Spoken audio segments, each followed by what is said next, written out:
నర్రా విజయ్ గారు మనతో జాయిన్ అయ్యారు. అందరికీ నమస్కారం అండి. నమస్కారం.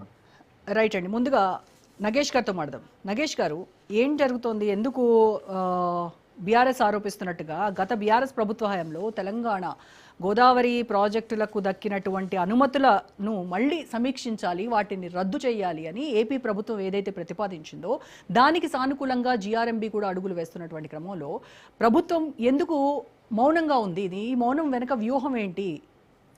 బీఆర్ఎస్ వాళ్లకు, హరీష్ రావు గారికి, కాంగ్రెస్ పార్టీ పక్షాన సూటిగా వాళ్లకు మేము ప్రశ్నించదలుచుకున్నాం. ఈరోజు రైతుల పక్షాన ఉండాలనుకుంటే మీరు ప్రభుత్వంతో కలిసి గతంలో ఏదైతే కాంగ్రెస్ ప్రతిపక్షంలో ఉండి రైతుల కోసం అహర్నిశలు కొట్లాడిందో, ఈరోజు బీఆర్ఎస్ ప్రభుత్వం రైతుల కోసం అహర్నిశలు కాంగ్రెస్ ప్రభుత్వం కొట్లాడుతూ ఉంటే, ఈరోజు కూడా చూసుకున్నట్టుంటే మా గౌరవ ముఖ్యమంత్రి వర్యులు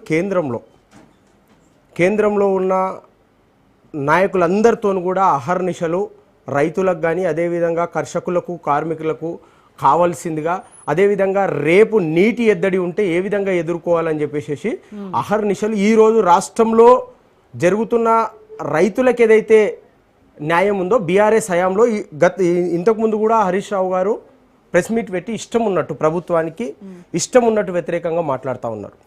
చిత్తశుద్ధి ఉంటే మీ హయాంలో ఎంతమంది రైతులకు న్యాయం జరిగింది, మా హయాంలో ఎంతమంది రైతులకు అన్యాయం జరిగింది అనేది చర్చకు రావాలి. హరీష్ రావు కానీ, బీఆర్ఎస్ నాయకులు కానీ.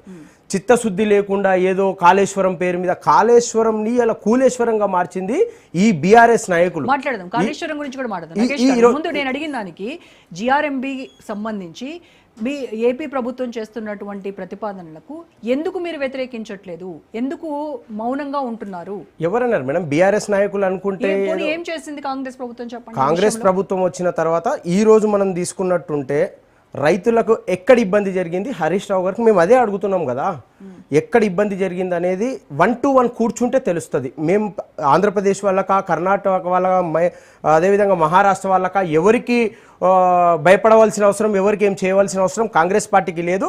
అది ముఖ్యంగా రేవంత్ రెడ్డి గారికి అస్సలు లేదు మేడం.